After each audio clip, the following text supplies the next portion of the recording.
Hello dear friend.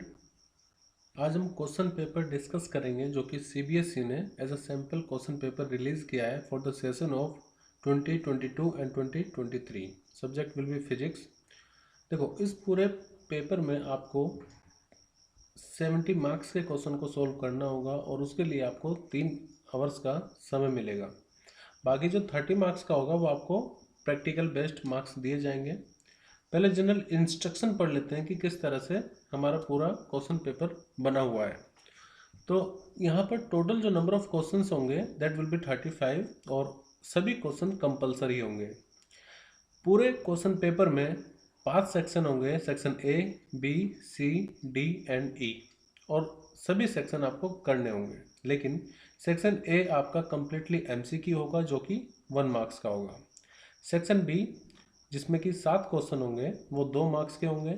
Section C जिसमें 5 question होंगे और वो 3 मार्क्स के होंगे। सेक्शन डी में 3 लॉन्ग क्वेश्चन होंगे 5 मार्क्स के, और सेक्शन ई में 2 केस स्टडी बेस्ड क्वेश्चन होंगे 4 मार्क्स ईच। कोई भी ओवरऑल चॉइस नहीं है, हालांकि आपको हर सेक्शन में कुछ ना कुछ चॉइस दी होगी। So you have to attempt only one of the choices in such question. ऐसा नहीं है कि अगर मान लीजिए कोई क्वेश्चन चॉइसेस में है तो आप दोनों कर दो और आपको मार्क्स मिल जाएंगे, ऐसा नहीं होगा। आपको उन दिए हुई चॉइस में से कोई एक ही क्वेश्चन अटेम्प्ट करना चाहिए, और कैलकुलेटर अलाउड नहीं होता है सीबीएसई में। स्टार्ट करते हैं सबसे पहले section A. Okay, question number 1। According two columns law which is correct relation for the following figure. मतलब हमारे पास ये फिगर दिया हुआ है, Q1 Q2 चार्ज है, और यहाँ पर F12 और F21 फोर्स दे रखी है। F12 हो जाएगी force on charge 1 due to charge 2, और F21 है चार्ज फोर्स, जो फोर्स है वो चार्ज 2 कितनी एक्सपीरियंस कर रहा है ड्यू टू चार्ज 1। तो देखो, इससे क्वेश्चन को करने से पहले मैं एक कंसेप्ट बता देता हूँ आपको। क्या कि मान लीजिए कहीं पर भी सेम नेचर ऑफ चार्ज है, पॉजिटिव पॉजिटिव या फिर नेगेटिव नेगेटिव, तो इन दोनों में क्या होता है, हमेशा रिपल्सन होगा। मतलब जो फोर्स लगेगी वो एक दूसरे से बाहर की तरफ होगी, आउटवर्ड होगी, या कह दो कि रिपेल करेंगे वो। ठीक है, देयर विल बी रिपल्सन अगर सेम नेचर ऑफ चार्ज है। लेकिन अगर दोनों का चार्ज मान लीजिए एक पॉजिटिव है और दूसरा नेगेटिव है, तो ऐसे में होता है दोनों में अट्रैक्शन, यानी कि दोनों एक दूसरे की तरफ, मतलब फर्स्ट चार्ज दूसरे को अपनी तरफ फोर्स लगाएगा और दूसरा वाला चार्ज फर्स्ट चार्ज को अपनी तरफ अट्रैक्ट करेगा। तो इसका मतलब ये हुआ कि यहाँ पर भी कुछ ऐसा ही हो रहा है। देखो, ये जो फोर्स लग रही है एक दूसरे की तरफ लग रही है, यानी कि यहाँ पर भी क्या होगा, अट्रैक्शन हो रहा होगा, तभी तो ऐसा हो रहा है। आप देखो, ये फोर्स इधर है और ये फोर्स इधर है, यानी कि जो चार्ज 1 पर फोर्स है वो Q2 की तरफ है, और चार्ज 2 पर फोर्स F1 की, मतलब Q1 की तरफ है। तो इसलिए दोनों में अट्रैक्शन हो रहा होगा, एरो से भी आपको पता चल रहा है। इसका मतलब ये बात तो श्योर है कि एक चार्ज यहाँ पर पॉजिटिव होगा और दूसरा नेगेटिव होगा। और आपको पता होगा कि जो फोर्स होता है कोलम्बियन फोर्स, उसका फॉर्मूला होता है K Q1 Q2 अपॉन में R का स्क्वायर। तो इसका मतलब ये हुआ कि जो फोर्स होगा वो प्रोडक्ट पे डिपेंड करता है। अब हमें पूछा है कि Q1 Q2 में से जब आप प्रोडक्ट करोगे तो क्या वो 0 से ग्रेटर होगा, लेस होगा, इक्वल होगा, या फिर 1 is greater than Q1/Q2 which is greater than 0। तो देखो, जब आप प्लस की, मान लीजिए यहाँ पर क्या है कि एक चार्ज पॉजिटिव होगा और दूसरा नेगेटिव होगा, तो जब आप दोनों की मल्टीप्लाई करोगे तो आपको क्या मिलेगा, नेगेटिव मिलेगा। इसका मतलब क्या है कि Q1.Q2 की वैल्यू नेगेटिव आएगी। नेगेटिव आएगी तो इसका मतलब क्या होगा कि वो वैल्यू 0 से छोटी होगी। तो हमारा करेक्ट ऑप्शन हो जाएगा, करेक्ट आंसर हो जाएगा हमारा ऑप्शन सेकंड। तो इस तरह से आप इस क्वेश्चन को सोल्व कर सकते हैं। नेक्स्ट क्वेश्चन स्टार्ट करते हैं। Question number 2। The electric potential on the axis of an electric dipole at a distance r from its center is V. The potential at a point at the same distance of its on its equatorial line will be। देखो, हमारे पास एक dipole है। Dipole क्या होता है, एक combination of charge जहाँ पर दोनों चार्ज इक्वल मतलब मैग्नीट्यूड इक्वल होगा लेकिन अपोजिट नेचर के होंगे, एक पॉजिटिव तो दूसरा नेगेटिव, मैग्नीट्यूड सेम होगा। तो इस डाइपोल के लिए हमें किसी एक्सल पॉइंट पर पोटेंशियल जो कि r डिस्टेंस पर है सेंटर से V गिवन है। अब हमें क्या करना है, इसका जो इक्वेटोरियल पॉइंट होगा, इक्वेटोरियल पॉइंट पर हमें पता करना है कि कितना पोटेंशियल होगा, मतलब ये बताना है कि कितना पोटेंशियल होगा। तो देखो कैसे करेंगे, मान लीजिए इक्वेटोरियल लाइन हो गई, इक्वेटोरियल लाइन, और सेपरेशन भी सेम है। मान लो आप ऊपर भी देख सकते हो यहाँ से, या नीचे की तरफ भी देख सकते हो, तो वहाँ पर पोटेंशियल कितना होगा। तो देखो पोटेंशियल का मैं आपको बता देता हूँ, डायपोल के लिए पोटेंशियल का फॉर्मूला होता है के क्यू अपॉन में, सॉरी के पी अपॉन में आर स्क्वायर। ये एक्सेल पॉइंट पर होता है।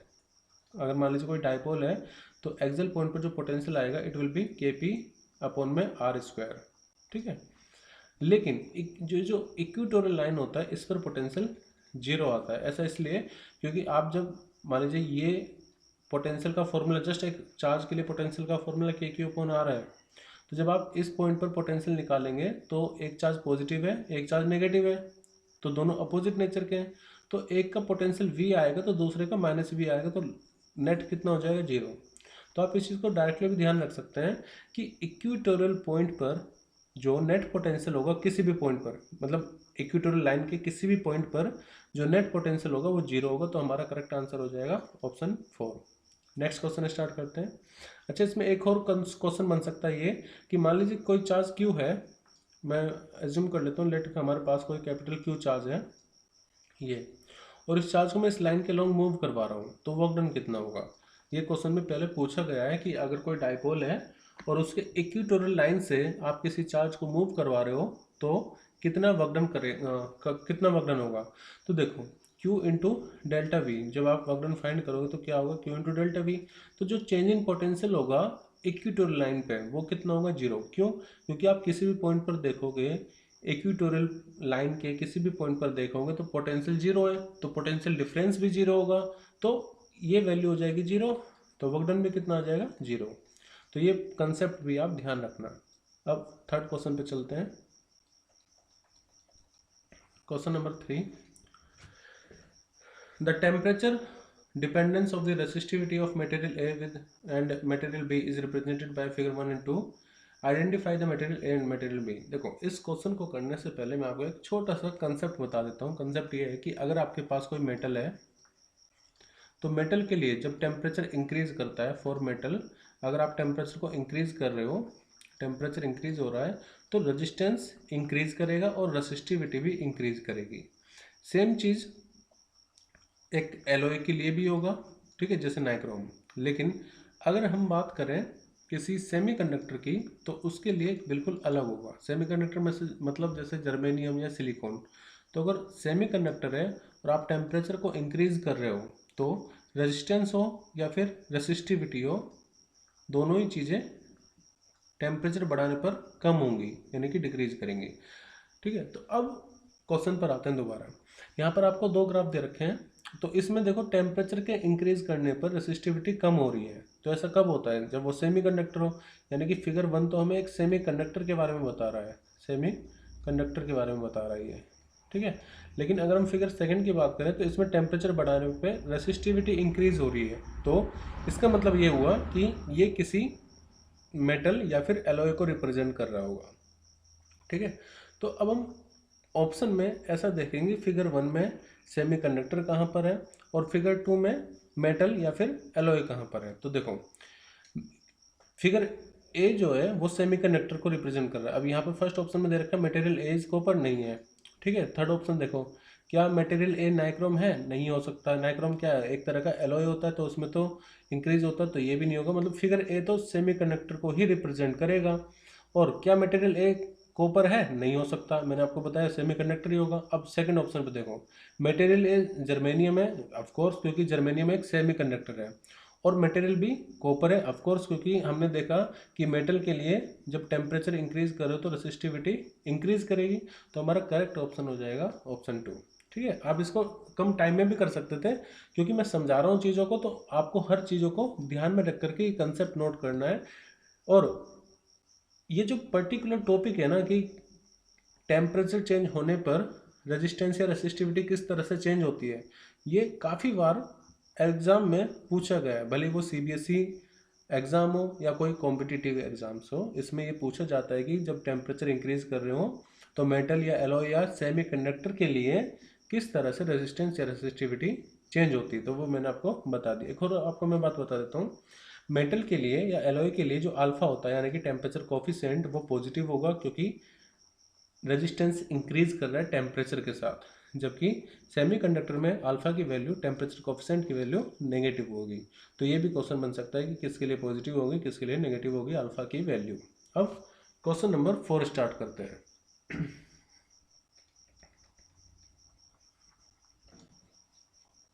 देखो यहाँ पर क्वेश्चन है, two concentric and coplanar circular loop of P and Q have their radii in the ratio 2:3. Loop Q carries a current 9 ampere and in anti-clockwise direction. For the magnetic field to be zero at a common center, loop P में कितना current होगा और किस direction में होगा ये आपको बताना है। तो देखो मान लेते हैं कि हमारे पास एक लूप है, एक छोटी है और एक उससे बड़ी, मतलब कोप्लेनर है और कोसेंट्रिक भी है, यानी कि एक ही प्लेन में और एक कॉमन सेंटर उनका है। तो अब जो रेशियो दे रखा है P का Q से, RP/RQ, इट इज़ गिवन 2/3। तो RP/RQ 2/3 है, तो इसका मतलब ये होगा कि जो छोटा सर्कल होगा वो P होगा और जो बड़ा सर्कल होगा वो Q होगा। Loop Q carries a current, अब देखो जो करंट है Q में वो कितना है, 9 ampere in the anti clockwise direction. Anti clockwise मतलब कि Q में करंट इस तरह से जा रहा है। अब लूप P में कितना करंट होगा और किस डायरेक्शन में होगा ये आपको बताना है। तो देखो, लेकिन कंडीशन ये है कि सेंटर पर मैग्नेटिक फील्ड जीरो होनी चाहिए। तो सेंटर पर मैग्नेटिक फील्ड जीरो हो, इसके लिए P में कितना करंट और किस डायरेक्शन में होना चाहिए आपको बताना है। तो देखो आपको एक लॉ पता होगा कि जब भी कोई सर्कुलर लूप है और सर्कुलर लूप में अगर आप राइट हैंड का इस्तेमाल कर रहे हैं, राइट हैंड थंब का इस्तेमाल कर रहे हैं, राइट हैंड थंब रूल का इस्तेमाल करेंगे, तो आपकी कर्ल फिंगर रिप्रेजेंट करेगी मैग्नेटिक फील्ड को। मान लो कर्ल फिंगर आपकी इस तरफ जा रही है जो कि एंटी क्लॉकवाइज है, तो आपका जो थंब होगा वो अपवर्ड होगा, ठीक है। और मान लीजिए करंट इस तरह से फ्लो कर रहा है क्लॉकवाइज, तो आपका जो थंब होगा वो डाउनवर्ड होगा। तो दोनों ही केस में मतलब जो थंब होगा it will represent the direction of the magnetic field. तो हमारे पास जो क्यू लूप है या कॉइल है, इसमें अपवर्ड मैग्नेटिक फील्ड होगी और जो सेकेंडरी है यानी कि पी में, उसमें डाउनवर्ड मैग्नेटिक फील्ड होगी, तभी वो जीरो होगा।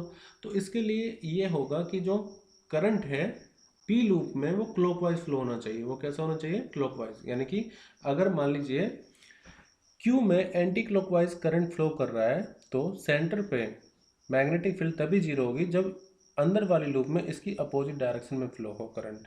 तो एक बात तो श्योर है कि ऑप्शन हम वो वाला लेंगे जिसमें क्लॉकवाइज आ रहा हो। तो कुछ ऑप्शन हटा देते हैं, जैसे एंटी क्लॉकवाइज हटा दीजिए, बाकी सब में तो खैर क्लॉकवाइज ही है। हम देखेंगे अभी कितना होगा। Okay, now magnetic field zero करनी है, तो इसके लिए हम क्या करेंगे, देखो मान लीजिए कि मैग्नेटिक फील्ड तभी तो जीरो होगी जब जो पॉइंट लूप है मतलब P और लूप B या Q की जो मैग्नेटिक फील्ड है अगर दोनों बराबर हो गई, तो इसका मतलब है सेंटर पे मैग्नेटिक फील्ड जीरो होगी, क्योंकि ये दोनों हमने अपोजिट डायरेक्शन में मानी। इसको आप ऐसे भी लिख सकते थे कि मान लीजिए मैग्नेटिक फील्ड P की कहाँ है, ऊपर की तरफ है, ठीक है। तो हम इसको अपवर्ड डायरेक्शन को के कैप मान सकते थे, और जो Q है उसकी मैग्नेटिक फील्ड कहाँ है, डाउनवर्ड या इनटू द प्लेन, तो उसको माइनस के कैप मान सकते थे। तो इन दोनों का रिजल्टेंट कितना आना चाहिए, जीरो। तो हम ये कह सकते हैं ना, बीपी की वैल्यू बी क्यू के बराबर होनी चाहिए, तभी तो जीरो होगी सेंटर पे। तो अब अप्लाई करो फॉर्मूला।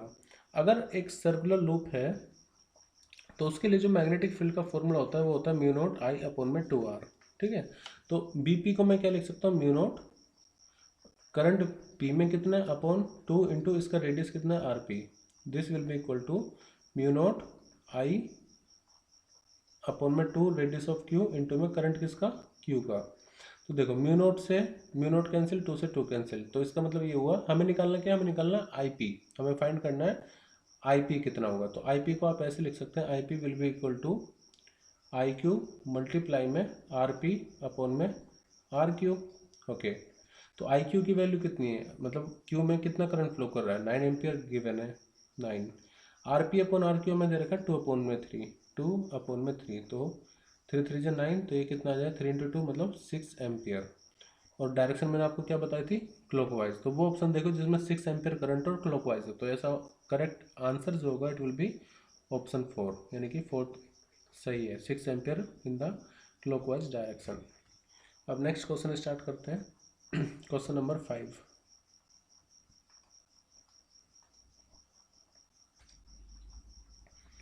देखिए इस क्वेश्चन में बोला है A long straight wire of circular cross section of radius A, मतलब हमारे पास एक लॉन्ग वायर है जिसका रेडियस आपको गिवन है ए, जिसमें करंट आई फ्लो कर रहा है, मान लीजिए इसमें करंट आई जा रहा है। The current is uniformly distributed across its cross section.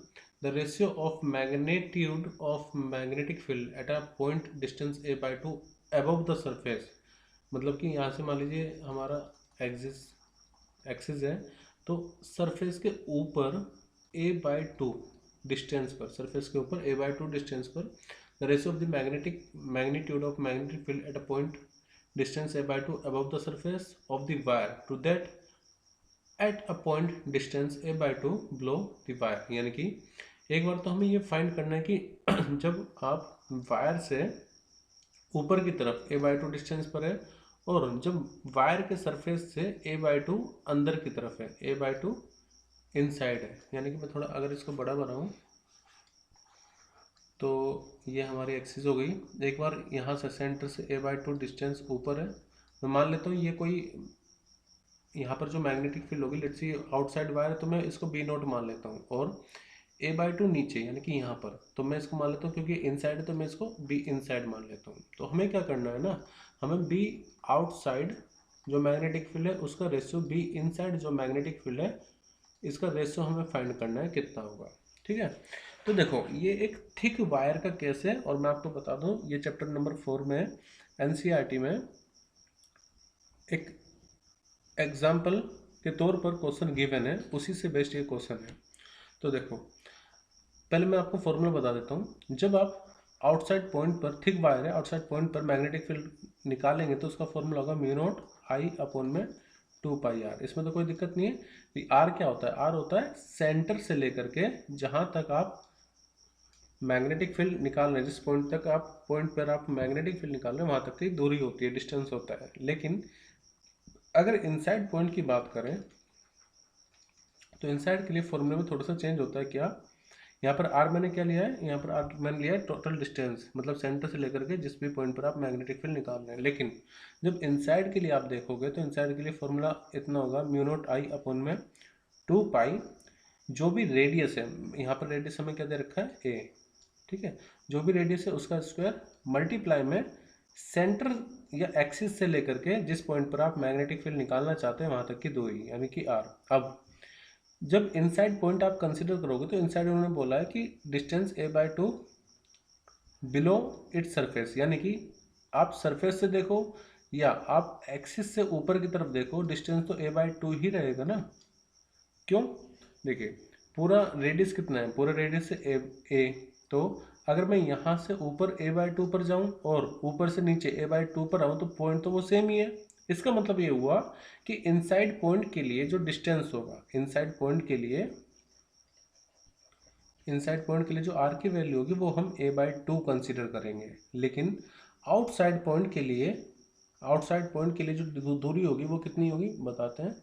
Outside के लिए हो जाएगी r देखो सेंटर से हम देखेंगे यानी कि एक्सिस से, तो एक्सिस से a तो ये हो गया आपका यहाँ से सरफेस, मतलब एक्सिस से लेकर के सरफेस तक, और उसके बाद आपको a/2 और ऊपर जाना है, तो यानी कि a प्लस में a/2, तो ये हमारा टोटल डिस्टेंस हो गया, यानी कि ये हो जाएगा 3a/2। इतनी चीज़ें क्लियर है। मैंने अभी तक आपको फॉर्मूला बताया है और आपको ये बताया कि r की वैल्यू इनसाइड के लिए कितनी होगी r/2 और आउटसाइड के लिए कितनी होगी 3a/2। Okay, now we will find out कि मैग्नेटिक फील्ड होगी कितनी। अब वैल्यू पुट करते हैं।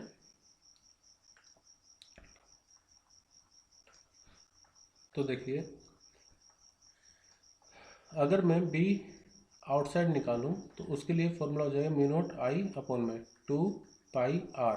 r कितना है हमारे पास 3a/2, आउटसाइड के लिए 3a/2 है, यानी कि आप इसका ऐसे भी लिख सकते हैं μ0I/2π इंटू में a, और ये 2 ऊपर जाएगा ना, तो ऊपर जा करके आप इसको लिख सकते हैं 2/3। तो यहाँ से तो ये आउटसाइड मैग्नेटिक फील्ड आ जाएगी। और जब आप इनसाइड के लिए निकालोगे बी इनसाइड, तो ये हो जाएगा म्यू नॉट आई, देखो फॉर्मूला म्यू नॉट आई r/2πa²। अब r मतलब डिस्टेंस, तो मैं डिस्टेंस को कितने लूँगा, r की वैल्यू में लूँगा a/2 अपॉन में ये 2πa²। ठीक है। अब आपको करना क्या है, बी आउटसाइड का रेशियो लेना है बी इनसाइड से। तो यहाँ पर कर देता हूँ B outside upon B inside. तो आप एक चीज़ देखो, जब आप दोनों को डिवाइड करोगे तो कॉमन क्या है यहाँ पर वो देख लो, यहाँ से ए कैंसिल आउट हो जाएगा, तो mu naught I upon 2πa ये दोनों में कॉमन होगा। क्या कॉमन होगा, मैं इसको हाईलाइट कर देता हूँ।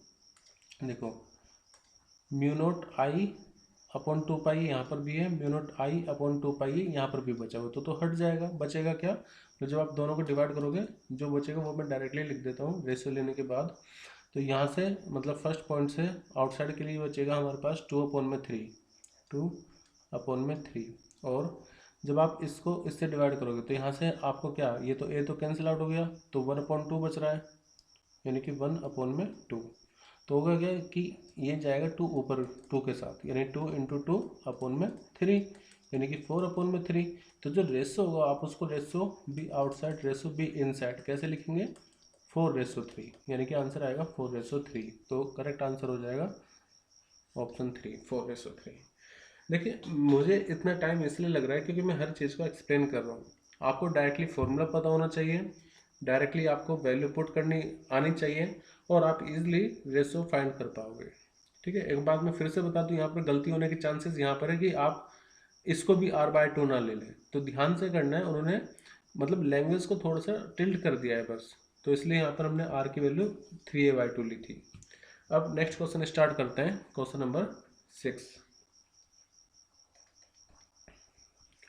क्वेश्चन नंबर 6 है, if the magnetic field on ferromagnetic material is increased then its permeability, यानी कि उसकी परमिएबिलिटी पे क्या इफेक्ट पड़ेगा अगर आप किसी फेरोमैग्नेटिक मटेरियल की मैग्नेटाइजिंग फील्ड को इंक्रीज करेंगे। तो इसमें मैं आपको बता देता हूँ कि जब आप मैग्नेटाइजिंग फील्ड को इंक्रीज करोगे तो जो परमिएबिलिटी होगी वो डिक्रीज करेगी, यानी कि करेक्ट आंसर हो जाएगा फर्स्ट। 7th क्वेश्चन करते हैं। 7th क्वेश्चन में बोला गया है कि an iron core coil is connected in series with an electric bulb, यानी कि यहाँ पर हमने एक इंडक्टर लगाया हुआ है किसी बल्ब के साथ जिसमें रेजिस्टेंस R होगा, LR सर्किट हो गया ये, विद एन AC सोर्स है सोन इन फिगर, आपको दिखा रखा है AC सोर्स है। When iron piece is taken out of the coil, यानी कि यहाँ पर क्या है, एक आयरन कोर इसमें डाली गई होगी, अगर हम इसको पुल आउट कर लेते हैं, बाहर निकाल लेते हैं, तो ब्राइटनेस पर क्या इफेक्ट होगा वो आपको बताना है। तो देखो इस क्वेश्चन को करने के लिए आपको ये पता होना चाहिए कि सेल्फ इंडक्टेंस यानी कि L किस तरह से परमेबिलिटी पर डिपेंड करता है। तो जब हमने यहाँ पर मेटल यानी कि एक आयरन कोर डाली हुई है तो वहाँ पर परमेबिलिटी लेट से रही होगी म्यू ऑफ आयरन, लेकिन जब आप इसको रिमूव करेंगे तो यहाँ पर सिर्फ एयर बचेगी, और एयर की जो परमेबिलिटी होगी वो आयरन से कम होगी। तो इसका मतलब ये है कि जब आप इसको निकाल रहे हो तो वहाँ पर परमेबिलिटी डिक्रीज हो गई है, और उसकी वजह से जो L होगा वो भी कम हो जाएगा, L डिक्रीज हो जाएगा। ठीक है। अब देखो आपको फॉर्मूला पता होगा, XL इक्वल टू होता है 2πfl। तो जब L की वैल्यू कम होगी, जब L डिक्रीज होगा तो XL की वैल्यू भी डिक्रीज हो जाएगी। और यहाँ से हम लेट से वोल्टेज भेज रहे हैं V, तो वो वोल्टेज दो पार्ट में डिवाइड हो जाती है, VL में और VR में। ठीक है। अब क्योंकि XL की वैल्यू कम हो गई और करंट तो देखो दोनों में सेम रहेगा, XL की वैल्यू कम हो गई तो इसका मतलब V इक्वल टू क्या होगा, XL इंटू में करंट I। तो अगर आप XL की वैल्यू कम कर रहे हो, XL की वैल्यू कम होगी तो VL की वैल्यू भी कम होगी। इसका मतलब ये कि voltage across this inductor will be decreases. तो देखो नेट वोल्टेज तो कांस्टेंट है, उसमें तो हमने कोई चेंज नहीं करा, हमने सिर्फ मटेरियल तो बाहर निकाला है, जिसकी वजह से ये हुआ कि जो वोल्टेज होगी अक्रॉस सेल वो कम हो जाएगी, ये कम हो जाएगी। जो वोल्टेज अक्रॉस R होगी इट विल इंक्रीजेज। अब जब वो वोल्टेज इंक्रीज होगी बल्ब के अक्रॉस तो जाहिर सी बात है उसकी ब्राइटनेस में क्या होगा, इंक्रीमेंट आएगा। तो हम ये कह सकते हैं कि इसका जो करेक्ट आंसर होगा it will B option 2।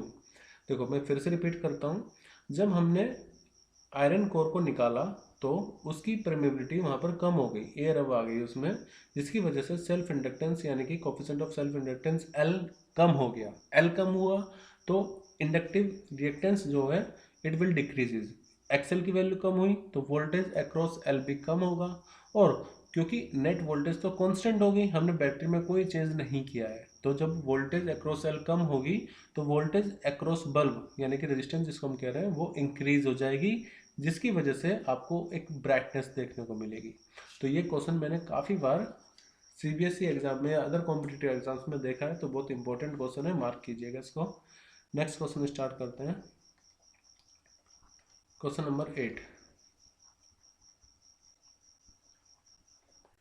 Which of the following statement is not true. ध्यान रखना ऐसे पर आप हाईलाइट कर लिया करो, not true about the properties of electromagnetic wave, मतलब कि इनमें से कौन सी एक प्रॉपर्टी नहीं है आपको बताना है।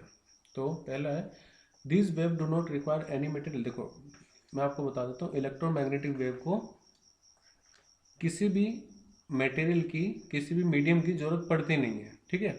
तो this wave do not require any material medium for their propagation, ये तो स्टेटमेंट सही है, लेकिन हमें सही स्टेटमेंट थोड़ी ना करनी है। देखो बच्चे क्या करते हैं ना, साइकोलॉजी ऐसी होती है जल्दबाजी में, वो बस ये क्वेश्चन पढ़ा और पढ़ेंगे कि this wave do not require any material, और उनको लगता है तो सही है, उन्होंने पढ़ा भी तो यही है भाई, इलेक्ट्रोमैग्नेटिक वेव को मटेरियल की जरूरत होती नहीं है, तो वो क्या करेंगे, उसको सही लगाएंगे, आगे चलेंगे। लेकिन इस पर ध्यान देना है कि नॉट ट्रू वाली स्टेटमेंट हमें आंसर होगी हमारा, तो ये सही नहीं है according to question. Next second option, both electric field and magnetic field vector attend the maxima and minima at the same time, तो ये भी ठीक है। जब आप इलेक्ट्रोमैग्नेटिक वेव में देखोगे तो जो फेज डिफरेंस होता है वो जीरो होता है दोनों के बीच में, इलेक्ट्रिक फील्ड और मैग्नेटिक फील्ड के बीच में, तो इसलिए वो सेम टाइम पर मैक्सिमा और मिनिमा अटेंड करते हैं। तो ये स्टेटमेंट भी सही है, हमें तो वो स्टेटमेंट चूज करनी है जो सही ना हो। Next, the energy in electromagnetic wave is divided equally between electric and magnetic field, so of course तो एनर्जी होगी वो दोनों में इक्वली डिस्ट्रीब्यूट हो जाती है। फोर्थ है both electric and magnetic field vector are parallel. अब ये गलत बात बोल दी इन्होंने, जो मैग्नेटिक फील्ड और इलेक्ट्रिक फील्ड होते हैं वो हमेशा एक दूसरे के परपेंडिकुलर होंगे, तो इसमें करेक्ट आंसर हो जाएगा हमारा ऑप्शन 4, क्योंकि हमें not true statement, not true बताना तो वो यही है, ये सही चीज़ नहीं है, पैरेलल नहीं होती है, परपेंडिकुलर होती है, तो करेक्ट आंसर होगा option number 4। Now let's move to next question number 9।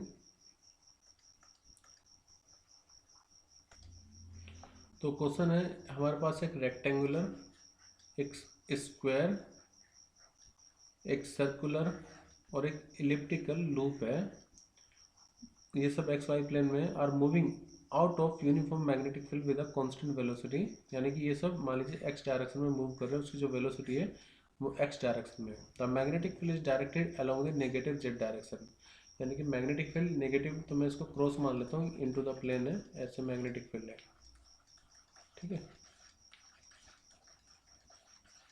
अब आगे बोला है the induce EMF during the passage of this loop out of field will not remain constant, मतलब किसके लिए कांस्टेंट नहीं होगा ये आपको बताना है, ठीक है। तो देखो अगर हम सिमेट्री की बात करें तो यहाँ पर जो रेक्टेंगल होगा और जो स्क्वायर होगा इनमें कांस्टेंट रूप से, मतलब कि ये कॉन्स्टेंटली बाहर निकल रहे होंगे, ठीक है, तो इसमें जो चेंज इन एरिया होगा वो सेम रहेगा। जबकि इलिप्स की और सर्कल की बात की जाए तो यहाँ पर देखो ये यूनिफॉर्म एरिया चेंज नहीं होगा, कहीं पर कम है कहीं पर ज़्यादा है, ऐसी सेम चीज़ें सर्कल में भी होगा। तो किसके लिए कांस्टेंट नहीं होगा वो मैं आपको बता देता हूँ, it will B for this circular and elliptical loop, यानी कि सर्कल और इलिप्टिकल लूप के लिए जो इंड्यूस EMF होगा it will not remain constant because of their shape of the loop, यानी कि सर्कल और इलिप्स सही आंसर होगा इसमें। नेक्स्ट क्वेश्चन स्टार्ट करते हैं। Question number 10, in Young's double slit experiment, the path difference at a certain point on the screen between two interfering wave is 1/8 of the wavelength, यानी जो path difference है, path difference it is given 1/8 of the lambda wavelength. The ratio of the intensity at this point to that at the center of bright fringe is close to, तो हमें ये बताना है कि जो इस पॉइंट पर जहाँ पर पाथ डिफरेंस λ/8 है, ठीक है, वहाँ पर जो इंटेंसिटी होगी मान लेते हैं वो I1 है, और सेंटर पे जो इंटेंसिटी होगी लेट उसको आई नोट मान लेते हैं, तो वो रेशो कितना होगा ये आपको बताना है।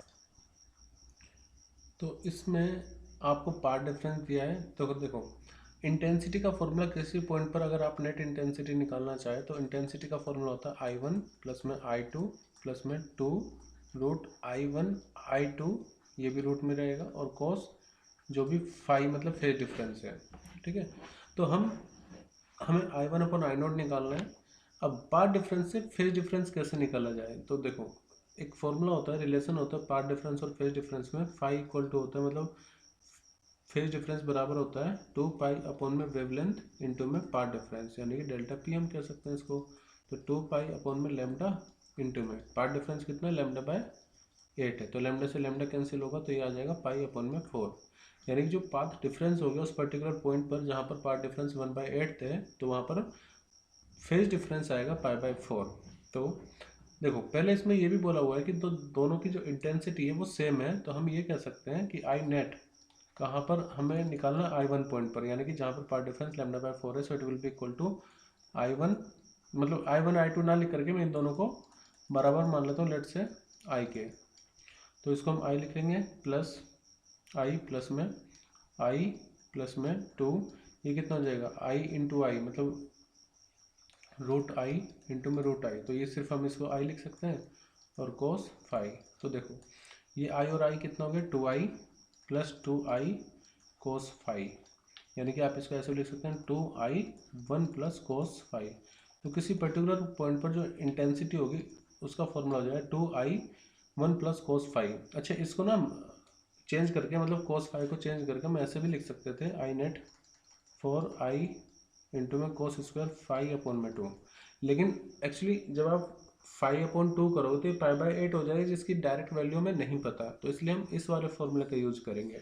इसका भी यूज कर सकते थे लेकिन उसके लिए आपको पाई बाय 8 की वैल्यू पता होनी चाहिए, तो इसलिए मैं इस वाले फॉर्मूले का यूज करूंगा। अब देखो I1 पॉइंट पर इंटेंसिटी हो जाए 2I 1 प्लस में कोस फाई, ऐसे ही यहाँ पर जो इंटेंसिटी होगी सेंटर पॉइंट पर वो हो जाए 2I 1 प्लस सेंटर पॉइंट पर कितना फेज डिफरेंस होगा वो हमें निकालना होगा, तो ये तो इसको मैं मान लेता हूँ लेट फाई 1 और इसको फाई नोट, ठीक है। तो 2I से 2I कैंसिल, 1 प्लस कोस, अब फाई 1 कितना है हमारे पास pi by 4, cos pi by 4 upon में 1 प्लस, यहाँ पर सेंटर पे क्योंकि कोई भी पार्ट डिफरेंस नहीं होता तो फेज डिफरेंस में कितना होगा 0, तो 1 प्लस कोस पाई बाय 4 की वैल्यू होती है 1 अपॉन में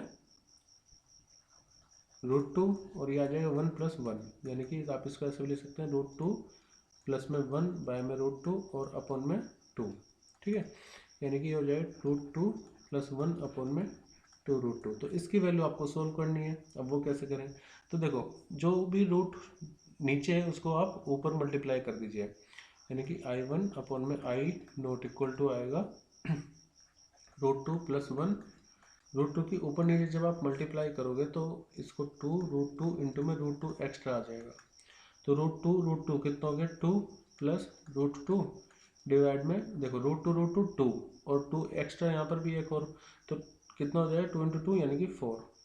अब देखो 2 प्लस रूट 2 की वैल्यू होती है 1.414, डिवाइड कर दीजिए इसको 4 पे, तो ये कितना हो जाएगा 3.414 अपॉन में 4।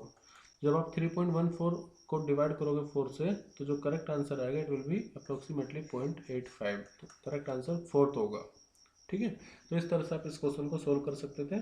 आप इस फॉर्मूले इन दोनों फॉर्मूले को ही ध्यान रखिए, इनको मार्क कर लो, काम आएगा। नेक्स्ट क्वेश्चन स्टार्ट करते हैं, question number 11। The work function for metal surface is 4.14 electron volt. The threshold wavelength for this metal surface is, यानी कि आपको फाई नोट या जिसको वर्क डब्ल्यू नोट भी कहते हैं, यानी कि वर्क फंक्शन वो 4.14 इलेक्ट्रॉन वोल्ट है, तो आपको बताना है थ्रेशोल्ड वेवलेंथ कितनी होगी, थ्रेशोल्ड फ्रीक्वेंसी नहीं, थ्रेशोल्ड वेवलेंथ यानी कि लैम्डा नोट कितना होगा ये आपको पता करना है। तो देखो मैं आपको एक डायरेक्ट फॉर्मूला बता रहा हूँ एनर्जी और वेवलेंथ के बीच, खास करके जब एनर्जी आपकी इलेक्ट्रॉन वोल्ट में हो और वेवलेंथ आपको एंगस्ट्रॉन में निकालनी है, तो उसके लिए फॉर्मूला है 12400 अपॉन में वेवलेंथ। ध्यान रखना जो वेवलेंथ होगी वो एंगस्ट्रॉन में है और जो एनर्जी वो इलेक्ट्रॉन वोल्ट में है। तो यहाँ पर कुछ ऐसी ही सिचुएशन बन रही है, इसलिए मैं इस फॉर्मूले का यूज कर रहा हूँ। वैसे तो जनरली फॉर्मूला होता है hc/में लैम्डा, ठीक है, बट फिलहाल में क्योंकि इलेक्ट्रॉन वोल्ट एनर्जी हमें कितनी देर की 4.14, तो ये 4.14 हो गया, लैम्डा निकालना है तो लैम्डा इक्वल हो जाएगा 12400/4.14, ठीक है। तो जो भी आंसर आएगा वो एंगस्ट्रॉन में आएगा। अच्छा, जब आप इसको इससे डिवाइड करेंगे तो वैल्यू आएगी 2995.16 एंगस्ट्रॉन। अब ऐसा तो कोई ऑप्शन नहीं है, तो हम जो क्लोजेस्ट वैल्यू होगी उस पर आंसर मार्क करेंगे, जो कि यहाँ पर 3000 है। तो करेक्ट आंसर हो जाएगा 3000 एंगस्ट्रॉन। ये फॉर्मूला ध्यान रखना, बहुत काम आएगा, खास करके जब आप मॉडर्न फिजिक्स कर रहे होंगे। E=12400/में ध्यान रहे E इलेक्ट्रॉन वोल्ट में होगा तो वेवलेंथ एंगस्ट्रॉन में आएगा, या जब वेवलेंथ आप एंगस्ट्रॉन में पुट करेंगे तो एनर्जी इलेक्ट्रॉन वोल्ट में आएगी। अब क्वेश्चन नंबर 12 स्टार्ट करते हैं। The radius of innermost electron orbit of a radius is 5.3 × 10⁻11। The radius of n = 3 के लिए कितना होगा? तो देखो, अगर हाइड्रोजन की बात करें तो nth ऑर्बिट का जो रेडियस होता है वो n² टाइम्स होता है r0 के, ठीक है। r0 क्या है? जो इनर मोस्ट ऑर्बिट हो, जिसको हम बोर रेडियस भी बोलते हैं। तो यहाँ पर थर्ड ऑर्बिट का आपको बताना है और r0 की वैल्यू आपको पता है 5.3 × 10⁻11। तो आपको करना क्या है, 3 का स्क्वायर मल्टीप्लाइड बाय 5.3 इंटू में 10⁻11 मीटर, और 3 × 3 कितना हो जाए यहाँ पर 9, तो 9 इंटू में 5.3 इंटू में 10⁻11। तो बस आपको 9 की 5.3 में मल्टीप्लाई करनी है, ठीक है। तो हमारा जो करेक्ट आंसर आएगा इट विल बी ऑप्शन 4, यानी कि 4.77 इंटू 10⁻10 मीटर, ठीक है। अब क्वेश्चन नंबर 13 स्टार्ट करते हैं। ये ध्यान रखना, रेडियस n² पर डिपेंड करेगा। वेलोसिटी पूछी होती तो वेलोसिटी nth ऑर्बिट की 1/n पर डिपेंड करती है। जो एनर्जी होगी वो 1/n² पर डिपेंड करेगा, ठीक है। ऐसे ही आप टाइम पीरियड या फ्रीक्वेंसी भी निकाल सकते हो। अगर मैं टाइम पीरियड की भी बता दूं तो देखो, टाइम पीरियड था 2πr/v। तो रेडियस n² पर डिपेंड करता है, वेलोसिटी 1/n पर, तो n ये ऊपर जाएगा। तो टाइम पीरियड के लिए भी नोट कर लेना, टाइम पीरियड के लिए n की क्यूब पर डिपेंड करेगा, n की क्यूब पर डिपेंड करेगा टाइम पीरियड। और जो फ्रीक्वेंसी होगी रिवॉल्यूशन की वो 1/n की क्यूब पर डिपेंड करेगा।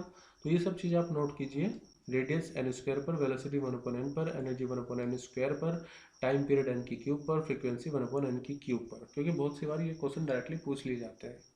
क्वेश्चन नंबर 13 स्टार्ट करते हैं हम।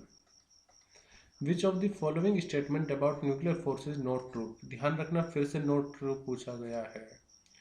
पहला है the nuclear force between two nucleon fall rapidly to zero as their distance is more than a few kilometer। तो ये बात तो ठीक है, क्योंकि जैसे जैसे मान लीजिए अगर मैं ग्राफ दिखाऊं आपको, तो ग्राफ कुछ इस तरह से जाता है,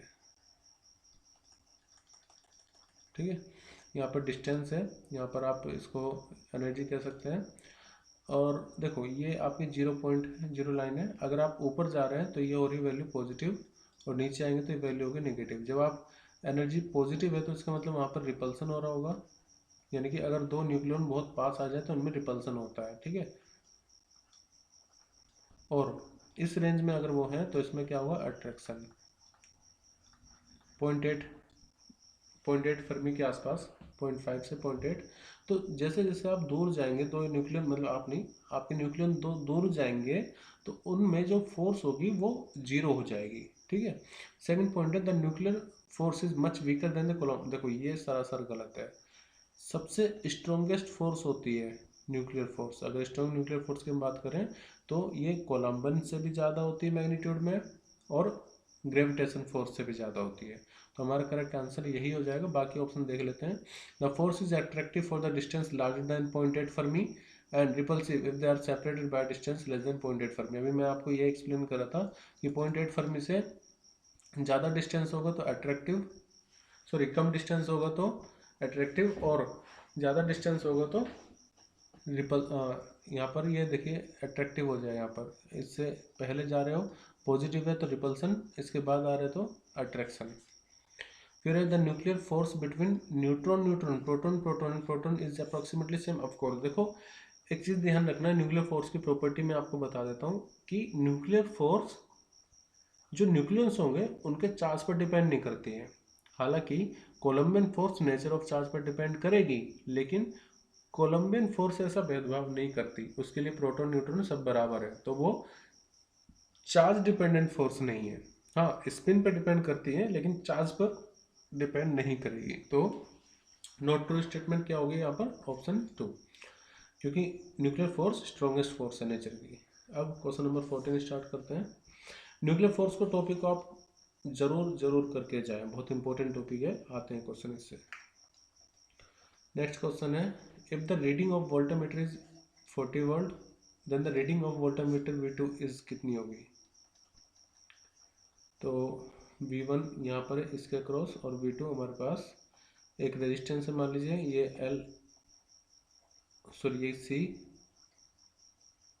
ये कैपेसिटर और ये इंडक्टेंस। तो आपको बताना है कि V2 के अक्रॉस कितनी वोल्टेज होगी, V2 के अक्रॉस कितनी वोल्टेज होगी, और V1 के अक्रॉस हमें जो वोल्टेज दे रखी है, पोटेंशियल डिफरेंस है, वो 40 वोल्ट है। V2 की रीडिंग बतानी है। तो यहाँ पर मार्क कर लेते हैं कि इसके बीच में 40 वोल्ट है, और यहाँ पर ये हमें नहीं पता कितना होगा। तो देखो, पहले मैं आपको ये बताया था, जब LCR सर्किट है तो वोल्टेज की इक्वेशन आप कैसे लिख सकते हैं। मान लीजिए इधर नेट वोल्टेज हम रेजिस्टेंस के दिखाएं VR, ऊपर वोल्टेज ऑफ, ये इसको वेक्टर मेथड भी कहते हैं, लेट ये VL और नीचे VC। तो आप इसको ऐसे लिख सकते हैं, ये नेट वोल्टेज VR, मतलब वेक्टर मान करके हम वोल्टेज को डिनोट कर रहे हैं। तो ऊपर आप, क्योंकि ये दोनों वेक्टर हैं यहाँ पर VL VC दोनों अपोजिट डायरेक्शन में, तो आप इसको VL माइनस VC लिख सकते हैं। ठीक है। अब लेट से नेट वोल्टेज यहाँ पर V है, इस तरह से, सॉरी V वोल्टेज है, ये स्ट्रेट लाइन आएगी वैसे ऐसे, ये V नेट, ये VL माइनस VC, और ये वोल्टेज अक्रॉस रेजिस्टेंस R। ठीक है। तो आप ये देखो कि आप इस वेक्टर को यहाँ पर भी शिफ्ट कर सकते हो, जो VL माइनस VC है, तो VL माइनस VC। तो इसके लिए जो इक्वेशन बनती है, ये आपको एक तरह से राइट एंगल ट्रायंगल बन गया, तो आप लिख सकते हो वोल्टेज का square equal to VL minus VC का स्क्वायर प्लस में VR का स्क्वायर। ठीक है। अब यहाँ पर आपको VL और VC के अक्रॉस जो वोल्टेज है वो 40 वोल्ट दे रखी है, यानी कि इसकी वैल्यू तो 40 वोल्ट है। हमें VR की वैल्यू नहीं पता, और V की वैल्यू क्या होगी। देखो, यहाँ पर जो भी आप वोल्टेज लेते हैं वो लेते हैं RMS वैल्यू। ठीक है। और एक और बात आपको बता देता हूँ कि जो भी वोल्टमीटर है, वोल्टमीटर मेजर RMS वैल्यू, तो वो RMS वैल्यू आपको बताएगा। और जब इस तरह से कोई इक्वेशन लिखी हो, मतलब जिसमें साइन ओमेगा टी या कोस ओमेगा टी आ रहा है, तो साइन या कोस ओमेगा से पहले जो भी वैल्यू रखी होगी वो उसकी पीक वैल्यू बताते हैं। तो यहाँ पर जो पीक वैल्यू है वोल्टेज की, V0 से डिनोट कर रहा हूँ, वो 50√2 है, क्योंकि हमें यहाँ पर RMS वैल्यू लेनी है। तो देखो, RMS और पीक में रिलेशन होता है V0/√2 का। तो RMS वैल्यू कितनी हो जाएगी यहाँ पर? 50√2 को डिवाइड कर दीजिए √2 से, यानी कि RMS वैल्यू, जो नेट RMS वैल्यू है वो 50 है। ठीक है। तो ये हो गया आपका 50 का स्क्वायर। VL माइनस VC के अक्रॉस जो वोल्टेज है वो 40 का स्क्वायर हो गया, मतलब 40 है, 40 का स्क्वायर हो जाएगा, प्लस VR का स्क्वायर। तो VR का स्क्वायर इक्वल टू कितना हो जाएगा? 50 का स्क्वायर माइनस 40 का स्क्वायर, और इसको आपको रूट लेना पड़ेगा, तो VR की वैल्यू आ जाएगी 50 का स्क्वायर माइनस 40 का स्क्वायर। और वैसे भी आप एक चीज़ ध्यान रखना, जब भी आपका ये एक, मान लीजिए एक राइट एंगल ट्रायंगल है, तो उसमें अगर एक 3 एक 4 है, तो फिर ये जो हाइपोटेन्यूज होता है 5 ही आता है। यहाँ पर क्या है, दोनों की 10 से मल्टीप्लाई कर दो, तो 50 40 तो क्या आएगा? 30 आएगा। तो इसको भी आप जब सोल्व करोगे, वोल्टेज अक्रॉस रेजिस्टेंस कितना आएगा? 30, मतलब 50 का स्क्वायर माइनस 40 का स्क्वायर और अंडर रूट, तो वो कितना आ जाएगा? 30। तो हमारा करेक्ट आंसर होगा 30। तो यहाँ पर ऐसा नहीं कि देखो, अगर मान लीजिए DC करंट होता, तो DC करंट में तो अगर एक, मान लीजिए 40 हो, मान लीजिए DC करंट होता और एक जो नेट वोल्टेज आप भेज रहे हो वो 50 होती, और मान लीजिए एक डिवाइस है लेट से R1, उसके अक्रॉस अगर 40 वोल्ट होती और दूसरा रेजिस्टेंस R2 है, उसके रेजिस्टेंस R2 है, तो उसके अक्रॉस नेट वोल्टेज 50 में से 40 आप माइनस करके निकाल सकते थे। लेकिन क्योंकि यहाँ पर LCR सर्किट है, तो हमें वेक्टर मेथड लगाना पड़ेगा वोल्टेज अक्रॉस रेजिस्टेंस फाइंड करने के लिए। यहाँ पर हम सिंपली ऐसे माइनस करके नहीं लिख सकते हैं, वेक्टर मेथड आपको अप्लाई ही करना पड़ेगा। अब क्वेश्चन नंबर 15 स्टार्ट करते हैं। The electric potential as a function of distance as shown in figure, ये आपको इलेक्ट्रिक पोटेंशियल और एक्स की एक ग्राफ दिया हुआ है, आपको इनमें से पहचान के बताना है कि कौन सा ग्राफ इलेक्ट्रिक फील्ड को रिप्रेजेंट कर रहा है। तो इसके लिए मुझे थोड़ा सा इसको छोटा करना होगा ताकि पूरा क्वेश्चन एक उसमें आ जाए।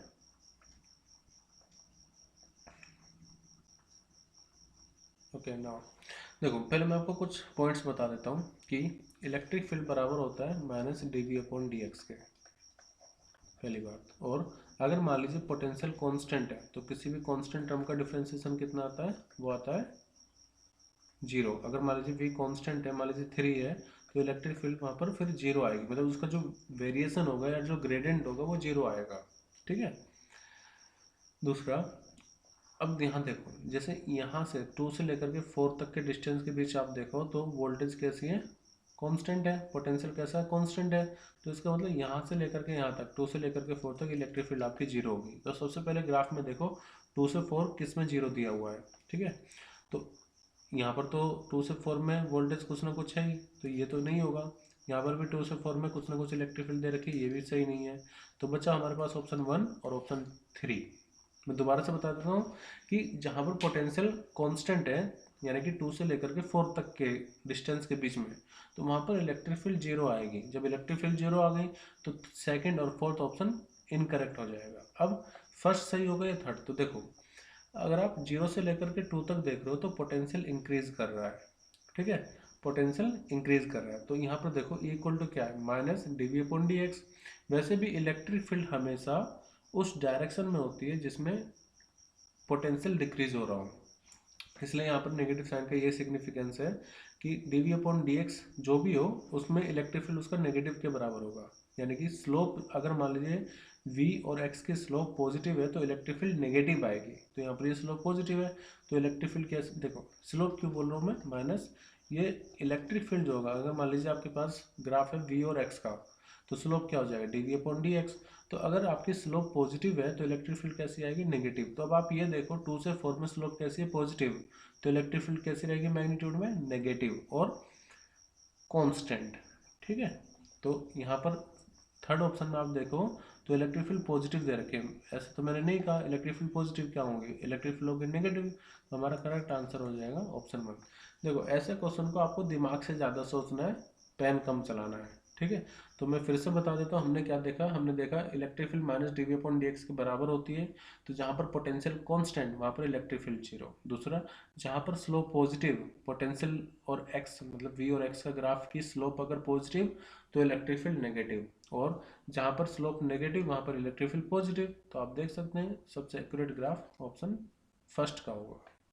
क्वेश्चन नंबर 16 स्टार्ट करते हैं। अब अभी आपके असर्जन और रीजन क्वेश्चन आ गए हैं, तो कैसे करना है मैं आपको पहले बता देता हूँ। आपको ए बी सी डी कब चूज करना है, अगर मान लीजिए both A and R true है और आर करेक्ट एक्सप्लेनेशन है की, तो option A. Both A and R true है और R not correct explanation of A, तो ऑप्शन बी। अगर ए ट्रू है बी फॉल्स है तो ऑप्शन सी, और ए फॉल्स हो गया तो बाकी कुछ देखो ही मत, ऑप्शन डी सेलेक्ट कर लो। ठीक है, जैसे ही ए एसर्जन आपका फॉल्स हो गया तो सिर्फ और सिर्फ डी ऑप्शन ही करेक्ट होगा। अब स्टार्ट करते हैं क्वेश्चन नंबर 6 का first part, sorry question number 16। Question number 16 है हमारे पास कि एसर्जन इसमें गिवन है the electrical conductivity of semiconductor increase on doping. यानी कि अगर आप मान लीजिए कोई सेमीकंडक्टर है और उसमें आप डोपिंग कर रहे हैं तो क्या उसकी इलेक्ट्रिकल कंडक्टिविटी इंक्रीज हो जाएगी, और रीजन है इसका doping always increases the number of electron in the semiconductor. तो देखो एसर्जन कह रहा है कि electrical conductivity of a semiconductor increase on doping. तो देखो हम डोपिंग करते ही इसलिए है ताकि इलेक्ट्रिकल कंडक्टिविटी इंक्रीज हो सके। तो एसर्जन हमारा यहाँ पर बिल्कुल सही है। रीजन है doping always increases the number of electron in the semiconductor. क्या डोपिंग हमेशा नंबर ऑफ इलेक्ट्रॉन को इंक्रीज करेगी, तो देखो ऐसा जरूरी नहीं है, ये डिपेंड करता है कि आपने इम्प्यूरिटी कैसे ऐड की है। आपको पता है 2 टाइप के सेमीकंडक्टर होंगे, मतलब इंट्रिंसिक और एक्सटेंसिक के अलावा एक्सटेंसिक भी 2 तरह के होंगे, एक पी टाइप और एक एन टाइप। ठीक है, पेंटावैलेंट और ट्राईवैलेंट होता है। तो जब आप मान लीजिए पी टाइप में क्या होगा, होल्स ज़्यादा होंगे और एन टाइप में इलेक्ट्रॉन्स ज़्यादा होंगे। ठीक है, तो जब आप एन टाइप सेमीकंडक्टर बना रहे हैं तो इलेक्ट्रॉन ज़्यादा होते हैं, जब आप पी टाइप सेमीकंडक्टर बना रहे हैं तो होल्स ज़्यादा होंगे। तो हम ये नहीं कह सकते कि हमेशा डोपिंग से नंबर ऑफ इलेक्ट्रॉन्स ही ज़्यादा हो जाएंगे, नहीं, होल्स भी ज़्यादा हो सकते हैं। तो इसलिए ये ऑप्शन मतलब ये रीज़न गलत है। तो यहाँ पर असर्जन सही है लेकिन रीज़न गलत है, तो हमारा करेक्ट आंसर हो जाएगा ऑप्शन सी। अब नेक्स्ट क्वेश्चन स्टार्ट करते हैं, क्वेश्चन नंबर 17। तो यहाँ पर असर्जन है, in an interference pattern observed in young double slit experiment, if the separation d and d मतलब कैपिटल डी जो कि सेपरेशन होता है स्क्रीन और सोर्स का, दोनों को 1/3 रिड्यूस कर रहे हैं, तो जो न्यू फ्रिंज होगी क्या वो सेम होगी, ये असर्जन है।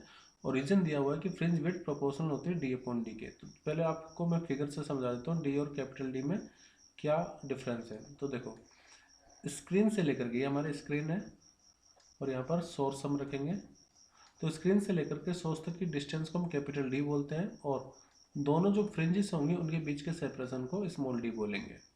और जो बीटा का फॉर्मूला होता है यानी कि फ्रिंज विड्थ का, वो होता है लैम्डा कैपिटल डी अपॉन में स्मॉल डी। ठीक है, तो जब आप मान लीजिए यहाँ पर दोनों को ही 1/3 से कम कर रहे हैं तो लैम्डा इसको ये हो जाएगा d/3 और ये भी हो जाएगा कितना d/3, 3 से 3 जाएगा तो बीटा अभी भी पहले वाले के ही बराबर रहेगा। तो असर्जन तो यहाँ पर बिल्कुल सही है। अब रीजन, क्या fringe width small D upon capital D के प्रोपोर्शनल होती है? तो देखो फॉर्मूला क्या बताया मैंने, capital D upon small D, पहले बड़ा फिर छोटा। बीटा का फॉर्मूला है लैम्डा बड़ा डी अपॉन में छोटा डी, वही जो बड़े होते हैं वही तो पहले आते हैं, तो लैम्डा बड़ा डी अपॉन में छोटा डी। ठीक है, तो ये गलत हो गया, रीजन गलत है। तो हमारा अगेन जो सही आंसर होगा वो होगा कि असर्जन हमारा ट्रू है, रीजन फॉल्स है, तो ऑप्शन सी सही होगा इसके लिए। अब क्वेश्चन नंबर 18 स्टार्ट करते हैं।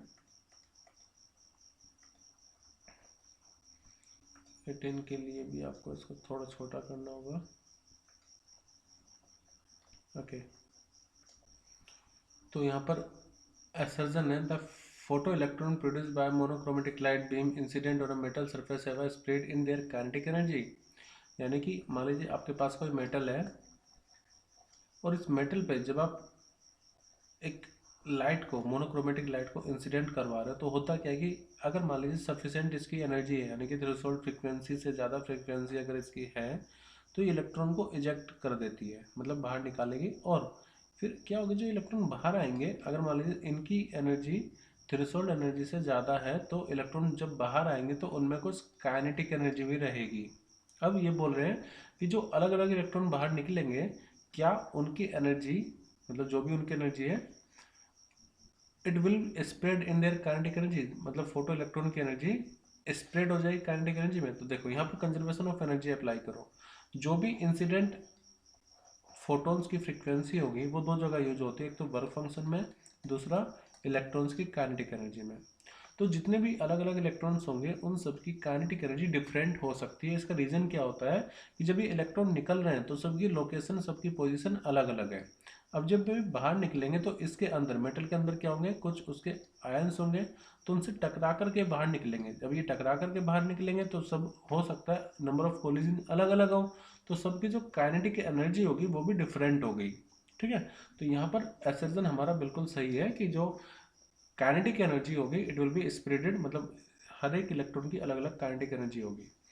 अब रीजन है, the energy of electron emitted from inside the metal is lost in collision with the other atom in the metal. तो यही तो मैंने आपको अभी बताया कि जो भी इलेक्ट्रॉन्स निकल रहे हैं तो मेटल के अंदर जो एटम होंगे उनसे टकरा करके निकलते हैं, जिसकी वजह से उनकी अलग अलग काइनेटिक एनर्जी हो सकती है। तो इस क्वेश्चन में असर्जन भी सही है, रीजन भी सही है, और जो रीजन है वो करेक्ट एक्सप्लेन भी कर पा रहा है असर्जन को, तो इसलिए जो करेक्ट आंसर होगा it will B option A. तो यहाँ पर हमारा सेक्शन ए कंप्लीट हो गया है। सेक्शन बी हम नेक्स्ट वीडियो में डिस्कस करेंगे। Thank you everyone.